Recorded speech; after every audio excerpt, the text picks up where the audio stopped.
Big news, the U.S. stock market explodes higher on news that Gilead's experimental antiviral drug Remdesivir works. I'm going to have to put a sort of on that. Hello, everyone. This is Dr. Chris Martenson here with your SARS-CoV-2 daily update, a.k.a. the honey badger virus. April 29th today, 2020, day 97 of reporting here. On to the news. Yesterday's cases, of course, because I get the full day's numbers there. A couple of things just to pop out here. United States still racking up many thousands of cases per day. Over 25,000 new cases showed up yesterday, approaching 60,000 deaths. I think we're over that number at this point in time. Still more than 2,400 deaths per day.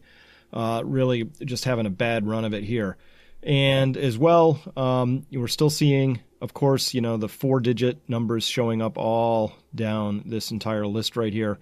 And Germany starting to see a few more people showing up here in the new deaths, and as well starting to see more people showing up in the serious critical column over here. Remember, that used to be very statistically low compared to almost anybody else. Odd numbers here from the UK, where they're recording 586 deaths, which normally come out of the serious or critical column, and they're only reporting 1,559 over here. So there's something not quite right in the reporting of those two numbers. I haven't sussed it out to figure out what it is yet. But I did want to raise something for you here, which is Brazil really climbing the charts here, plus 6,000 cases. And that's what we know about. Brazil has done a really bad job of testing, and I think their numbers are just about as suspect as can possibly be. But given that, we're still seeing them move fairly smartly up the chart. So let's zero in on Brazil just a bit, because Brazil has those sort of summery conditions that are supposed to be giving us the summer pause that even Anthony Fauci is talking about all the time, which is, we have to be ready for fall. We have to be ready for fall. Like there's another wave coming in fall, as if there's a wave that's going away for the summer, a little receding of it. Brazil says maybe not so much.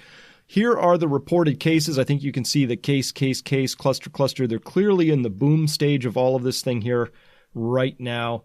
And it's really a nightmare down there. Here, some reporting from April 23rd, talking about living through this nightmare in, it's an interior city of 2.2 million people in the middle of the Amazon rainforest. Again, very summery conditions there.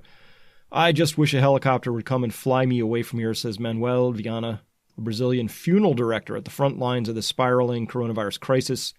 We are living through a nightmare.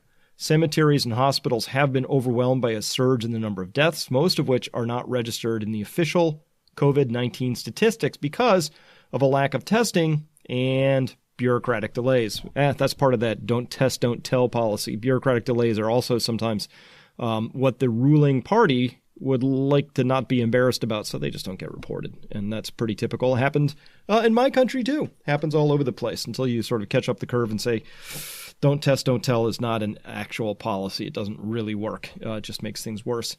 Manaus, the capital of the Amazonas state, is a bustling port where soybeans, timber, fish, other products are shipped down the Amazon River. It's also a major cocaine trafficking hub.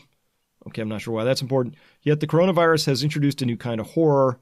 The Nossa Senhora Aparecida Cemetery has begun using backhoes to dig mass graves. There was a picture that came with us showing lots and lots of mass graves. So I think a lot of what we're seeing down in South America and Central America is starting to really support this idea that summer is not going to be a lull for anybody involved. The big news for today, though, was this. Dr. Anthony Fauci says data from Remdesivir coronavirus drug trial shows quite good news. So we're going to dig into that, and we're going to look at two separate cases. So first, very big, bold statements here. Quite good news, he says. It was done in various countries, not just the U.S., so they're gathering data from all over. It shows a drug can block this virus. Not sure if he can make that claim based on the data I've seen so far, but I haven't seen a lot of data. All I've seen is press releases. Significant positive effect in diminishing recovery time. He said a clear-cut positive effect in diminishing time to recover. Two things. First, this is clear-cut positive effect is a little loose. We don't have the data to support this. Quite good news. This is all very affirmative, but again, we're going to wait until we see the actual trial data when it comes out. Nobody has access to that right now. That's still held in embargo at this point in time. But a diminishing time to recover. What's this word recover actually mean in this case? Because as we know, it may take a long time to recover if you ever can recover. And so I have some open questions about what actually that word means in this context. So let's look here, though, at what they actually found out, what this quite good news actually comprised. So this was a presser. Reporters were told, again, this clear-cut positive effect in diminishing time to recover. Fauci said the median time of recovery for patients taking the drug was 11 days compared to 15 days in the placebo group. He said the mortality benefit, like how many people died, has not yet reached statistical significance, or I guess they'll need a lot more data to see if they can get a statistically significant outcome from that. But so far, based on the data they have so far, which is an interim data set, there's no difference there yet. This will be the standard of care, he said. Wow, that was quick. That was really fast. When you know a drug works, you have to let people in the placebo group know so they can take it. What it has proven is a drug can block this virus. So again, I'm not clear where that data would come from. Unless they've got some data on actual viral loads. That would be interesting. There's some confusion about this because there were not just one, not two, but three actual press reports and releases on Remdesivir that came out. One was this NIAID study that we just talked about right here. But as well, Gilead also came out and released preliminary results from its own study showing, and this is where it all gets confusing, 50% of the patients treated with a 5-day dosage of Remdesivir improved. But compared to who? Well, the problem is their study that Gilead did was a single-arm study, meaning it did not evaluate the drug against a control group of patients who didn't receive the drug. So is 50% of patients showing, is 50% improvement good or bad? I mean, how many people who are untreated improve? Is it 52%, 48%? We don't know. All right. What was interesting, though, was in the NIAID findings, which did manage to come up with this, preliminary results, and they're preliminary, indicate patients who received Remdesivir had a 31% faster time to recovery than those who received placebo. So that's very significant finding, p.001. Less than 1 in 1,000 chance of this being just a random chance, according to this. So median time to recovery, again, 11 days compared to 15 days for those who receive placebo. Maybe suggestive of a survival benefit. Mortality rate was 8% for the group receiving Remdesivir versus 11.6% for the placebo group. The p-value of 0.059, that's called that 0.06. That's not statistically significant. You got to get to 0.5 or less for it to be called significant. And again, 0.5 is still a 1 in 20 chance. Now, what's interesting or confusing about today is that China also released a study, and it came out in the Lancet. So it's a peer-reviewed study that came out. We can all debate if we believe anything coming out of China at this point in time, but I'm just presenting it because it's something we have to present. So what was interesting was the China findings they found, and sorry for the blurriness of this. This was the Lancet charges for their articles. This was the best I could find out there on Twitter. So this says time to clinical improvement, day 28 mortality. So the Remdesivir group was 158 people. The placebo-controlled group, which was a double-blind placebo control, again, the kind of studies we like to see. Same thing as the NIAID study, also a double-blind placebo-controlled trial. So here, let's see, day 28 mortality, 14% on Remdesivir, 13% in the placebo group. So no difference there. If they gave it early, so this is Remdesivir is given prior, less than or equal to 10 days of symptom onset. So that feels a little late to me still, but they're calling that early. 10 days or less. You had 11% compared to 15% in the placebo group. 11 to 15, 8 to 11. It's hard to say. But clearly that's when they say when it was given late, though, here's where it all gets muddy. 14% of the Remdesivir group died, and 10% of the placebo group died. So this is just saying that 11 to 15, we'd like to jump on that and say that looks important. But as soon as you run this out to 28 days, now it reverses. And I guess we'd like to say, oh, well, then we can't make anything of that. That's the bias that can sneak in. So to me, 11 to 15 and then 14 to 10 tells me there's really nothing, there's no benefit here whatsoever that we can ascribe to this. There's just nothing worth talking about there. Clinical improvement rates on day 7, 3% of the remdesivir group and 3% of the placebo group both improved. By day 14, 27 and 23, Zippo difference. By day 28, 65% to 58, 65, 58. Really nothing we can talk about here as significant in there at all. As well, the China study, and the reason I like the China study is because they gave me data, something to look at. Again, is it right data? Is it not?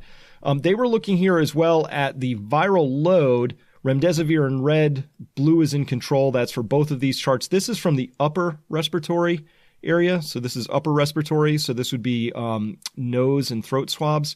And this is from the lung. So this would be lower respiratory here. So no difference. In both cases, we're seeing viral loads going down. They started about here in the upper respiratory. They're seeing about 3, log 10 viral count, 3.5 up here per mil, all the way down to 0 by day 21, more or less. And in the lower respiratory, starting at much higher, about twice as high. And doesn't get down to 0 until about day 28 there for remdesivir in control. Again, no difference between the groups. As well, just continuing with the data here, because it's data, this was a cumulative improvement rate here, time since the study start, remdesivir in red, control. If you squint at it, maybe. This looks a little better than this. The red line seems to be a little bit higher as you went on. By the way, if you'd taken your snapshot right here, you would have seen no difference. If you'd taken it here, you might have said, oh, there's a slight difference. And but really, honestly, there's no significant difference in the two groups that they looked at. So how do we compare these things? To really compare them, we got to get down into the studies. So let's go into the studies real quick. This is the NIAID study, okay? And so what do we know here? This is what they told us about the trial design. First, to get in the trial and be a participant, you must have laboratory-confirmed SARS-CoV-2 infection and evidence of lung involvement, right? That includes maybe rattling sounds when breathing, rales, a need for supplemental oxygen or abnormal chest x-rays, or illness requiring mechanical ventilation. Individuals with confirmed infection who are mild, cold-like symptoms, no apparent symptoms were not included in the study. Okay, and everybody was given informed consent to participate in the trial. And then everybody underwent baseline physical exam.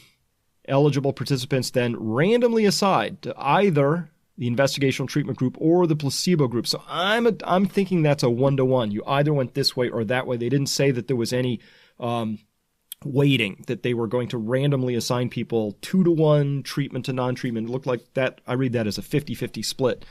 The study is double-blind, meaning trial investigators and participants would not know who's receiving remdesivir or placebo. Super important. This we can start to trust these results. Participants in the investigational treatment group will receive 200 mg of remdesivir intravenously on day 1, and then they receive another 100 mg each day for the duration of hospitalization for up to 10 days total. And the placebo group received an equal volume of solution that resembled remdesivir but contained only inactive ingredients. So the person administering it couldn't notice that, the cloudy white stuff is it's remdesivir, but we're given this equal volume of clear stuff. At any rate, they're given something that looks so much like it that you couldn't tell what you were doing. And then clinicians regularly monitored participants and assigned them daily scores based on a predefined scale of clinical outcomes that considers factors such as temperature, blood pressure, use of supplemental oxygen, among others. And participants also provided blood samples and nose and throat swabs every 2 days.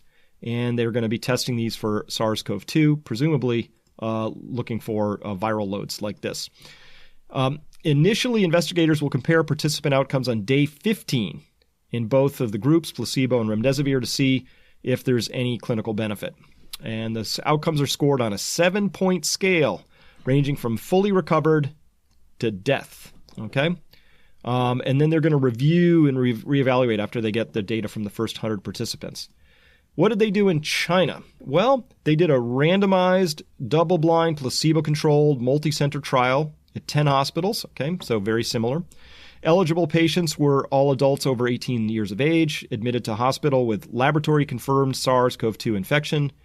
Okay, all very similar so far. With an interval from symptom onset to enrollment of 12 days or less. Oxygen saturation of 94% or less on room air. Or they're looking at a ratio of arterial oxygen partial pressure to fractional inspired oxygen of 300 millimeters of mercury or less. And radiologically confirmed pneumonia. Great. Okay, so this is all very similar. What I can't tell you is whether the time to enrollment is the same, and I don't have any data on the oxygen saturation as being one of the criteria used in the NIAID study, but that makes sense to have it included. Patients were randomly assigned in a 2-to-1 ratio to intravenous Remdesivir, which was, and that's 2-to-1. So twice as many people are going to end up on Remdesivir as in the control group. So they did weight it out. But again, random, so you didn't know who the 2 was and who the 1 was, right? As well, they did a 200 mg on day 1, followed by 100 mg on days 2 through 10 in single daily infusions, or the same volume of placebo for 10 days. So almost identical. We should be able to compare these two studies, and as long as the time, this time here, interval from symptom onset to enrollment of 12 days or less. It would be nice to know if that was 5 days or 2 or whatever, but at least they defined it here. I couldn't tell here where these people really were in terms of the symptom onset. That would be good to know. Don't know that yet. Patients were permitted concomitant, that means simultaneous use of lopinavir, ritonavir, interferons, corticosteroids. So they're treated the same, except some are getting remdesivir, some control. The primary endpoint was time to clinical improvement up to day 28, defined as the time in days from randomization to the point of a decline of 2 levels on a 6-point ordinal scale versus of clinical status. Okay, from 1 equals discharge, 6 is death. So I guess they're telling us here a little more information about how they were scoring them and how they would count them as being improved. Or discharged alive from the hospital, whichever came first. So 2-point reduction or discharge, whichever comes first, boom. Then that would be the endpoint. Primary analysis was done in the intention to treat population, and safety analysis was done in all patients, and it's a fully registered trial. So how do we compare these things? Well, both of them are randomized double-blind studies. Both of them gave the same dosing regimen. This was a 1-to-1 treatment to placebo. This was 2-to-1 treatment to placebo. This is on a 7-point scale. This was on a 6-point scale. Here they're testing for upper viral loads because they talked about nasopharyngeal swabs here. They tested both upper and lower viral loads. This was a 15-day endpoint. This is a 28-day endpoint. Here, the NIAID study noted very significant clinical improvement. Here, they noted no significant clinical improvement. Here, they noted no significant mortality improvement. Here, they noted no significant mortality improvement. So this is the only difference I can find so far right here is in that particular piece. So given that, what do we know? Well, we have a lot of open questions, and we're going to have to wait until we see the actual study results coming out of the NIAID. So first, I need to know when was remdesivir administered to patients relative to symptom onset. So one of the things that can happen, even though you're doing randomized trials, which is completely appropriate, is if somehow in your randomization process, sometimes you flip a coin 10 times and it comes up heads all 10 times. It's possible. So it's always possible that the people who got flipped into the U.S. remdesivir study were actually all earlier onset in the symptomology, and that confers the benefit. So we don't know. Or it could have been the opposite. We just don't know. But you want to know, when was remdesivir administered to patients relative to symptom onset? That's going to be important. I want to know why there isn't a significant effect on mortality if it's having such a strong effect on reducing the time of clinical symptomology and the median time to recovery. Why isn't there a significant effect on mortality? Those ought to be connected events, I would think, and it's confusing. So that's an open question. What are the long-term benefits there, or lack thereof, for patients that, if they end up being released 4 days earlier, we would presume that they're going to have a better long-term benefit. Like, do they have better lung function? Are their kidneys less damaged? Is there other long-term things that improve more rapidly? We don't know yet. Open question. What side effects were there, and how many patients were dropped due to side effects? So there was a Gilead study that came out too, and they did note in their 10-day treatment that they had to 10% of the people who were on the 10-day treatment had to be dropped from the Gilead study. Again, that was the one that didn't have a control arm, so there was no placebo control, due to significant side effects, which were elevated liver enzymes in the blood serum. So that was speaking to liver damage. So pretty strong side effects were noted in the Gilead study. They didn't note that either in the China study or the NIAID study. So I'm a little unclear about that, but I would love to know how many patients actually were dropped, if any, from the NIAID study, because that would be important information. But my biggest open question is this. Why hasn't there been a similar study done for hydroxychloroquine plus zinc? It's not that hard to do. You can do these things. So I got a lot of questions about that. Why don't we have this one at this point in time? Because we've got a lot of studies out there now, including controlled studies that are small in scale that show hydroxychloroquine benefits that are equal to this $1,000 a dose Remdesivir stuff up here, but it's a buck a pill. So I have my questions. Let me be more blunt about it. I think that there isn't quite the excitement to get on with hydroxychloroquine because there isn't a lot of money to be made in it for some big company. All right, there, I've said it. And that's just the nature of the beast right now. And so seeing all of the media excitement about this brand new sexy drug from Gilead, well, you know what I want to see next? I want to see Remdesivir up against hydroxychloroquine plus zinc in a head-to-head trial. I'd love to see that. You know what my prediction is? We're not going to see that data. We're just going to plow ahead with this stuff, even though something cheaper may be as good or better. But we don't know. You know why? Because we haven't seen a similar study for that yet. And again, remember to act surprised if you do see another hydroxychloroquine study come out that's supposed to be definitive, double-blind, placebo-controlled, all of that, but they failed to control for the when, and they actually were starting to use it on patients after they went on mechanical ventilation or already in critical condition, when it would do no good. Why? Because it's an antiviral. And the same thing would be true for Remdesivir. I got to see this when thing. I really want to know the when, because here's the deal with antivirals. You got to use them early. That's it. The earlier, the better. All right? So I would love to see that. Okay, I got to move on now to food real quick before we wrap up here today.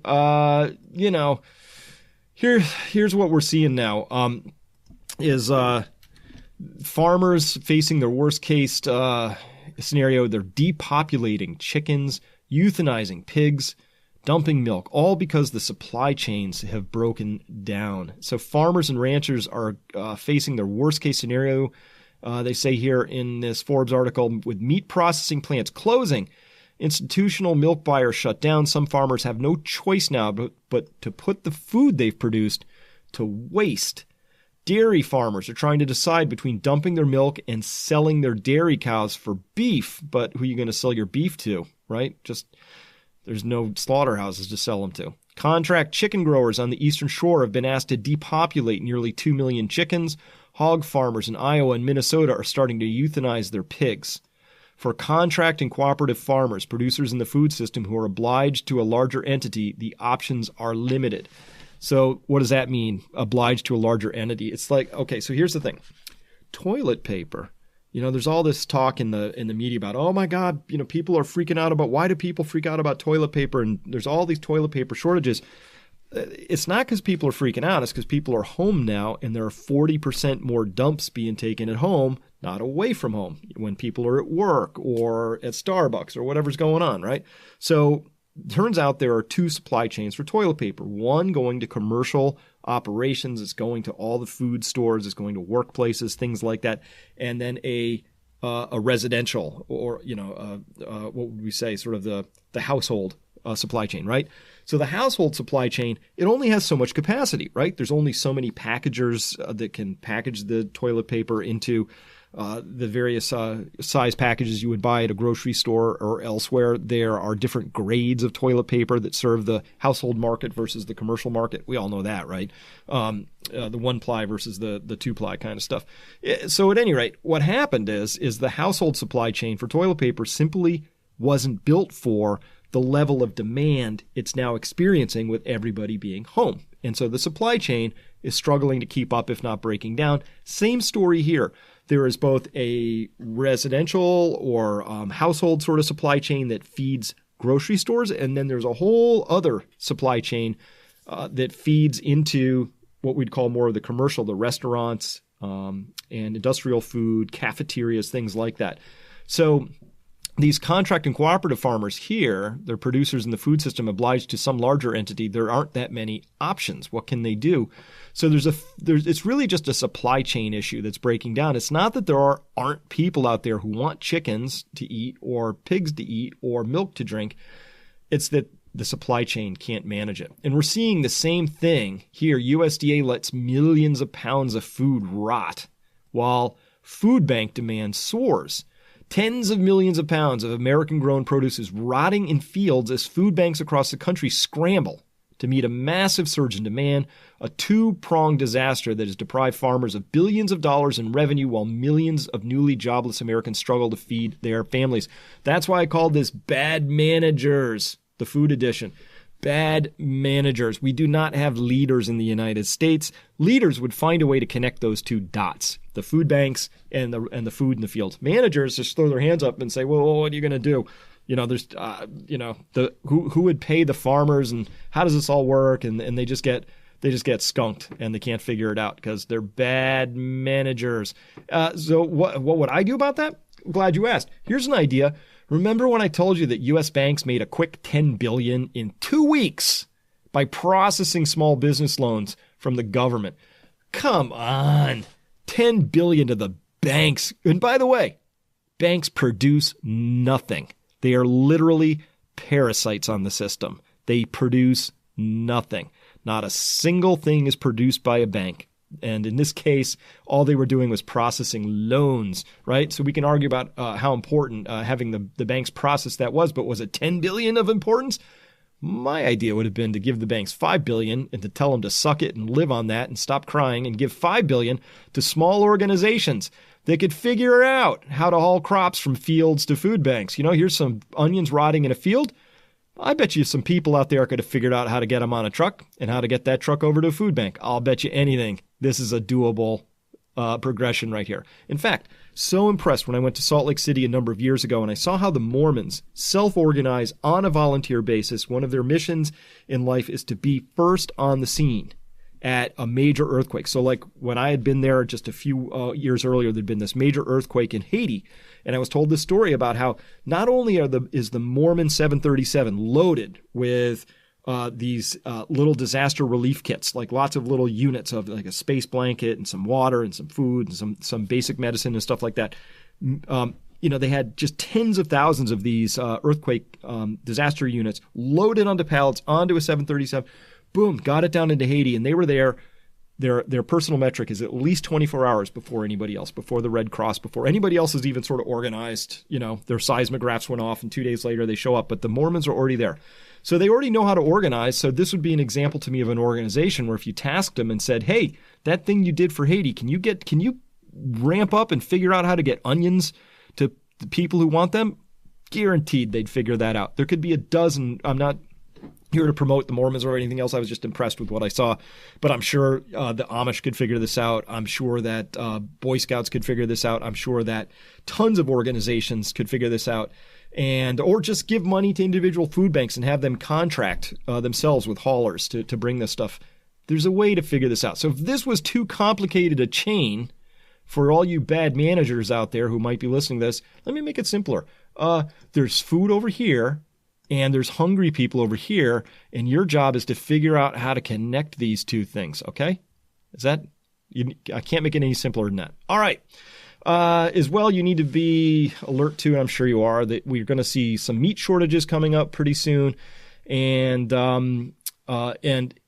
as well, they did make the connection here that I just made before. as scarce as toilet paper soon, beef, chicken, and pork, because so many meat processing plants have been temporarily shut down amid the coronavirus pandemic. Industry experts are warning. So the reason that toilet paper again shut down is because of how the supply chains are configured. We've just completed our third week of reduced slaughter and production. Dennis Smith, commodity broker, livestock analyst with Archer Financial Services in Chicago, said, "My guess is that about 1 week out, perhaps around May 1st, shortages will begin to develop at retail meat counters." And today is the 29th, so just a few days away. Overall, meat production down 25%. That's a huge decline. Plus, once people catch wind of this, they go out and panic buy. And next thing you know, there is a shortage anyway for all of that. By the way you get around this potentially, if you live in an area where you can do this, and this is what I've done locally, is you find somebody who grows and produces meat locally, and you contract with them, and you get a freezer full. Unfortunately, if you don't already have a freezer or a big freezer to store something, it turns out that freezers are in really short supply, and I just recently heard that they're completely out of stock up here in New England, at least. Not sure about where you live, up through middle to late July at this point in time. So at any rate, freezers will catch back up with production, but in the meantime, maybe you could contract with your local farmer who does have a freezer, buy your meat, and keep it there if you don't have a freezer. Work something out. And by the way, you'll be supporting local agriculture, and that's a really good thing. Global hunger. This is the worldwide edition, of course. The world has really never seen a hunger emergency quite like this. People, maybe almost 265 million people by the end of this year could be facing acute hunger.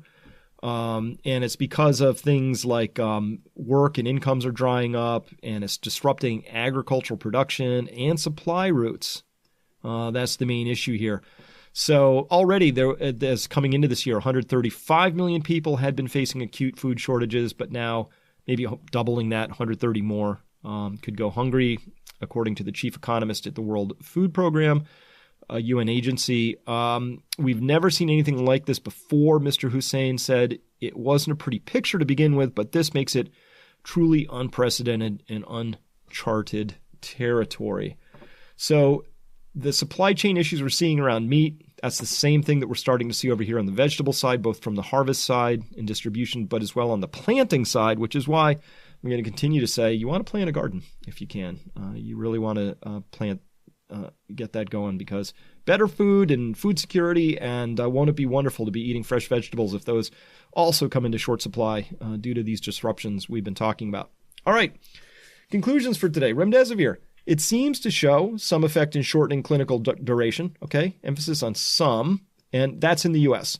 China study, no significant reduction in either clinical duration or mortality. Either way, not a cure.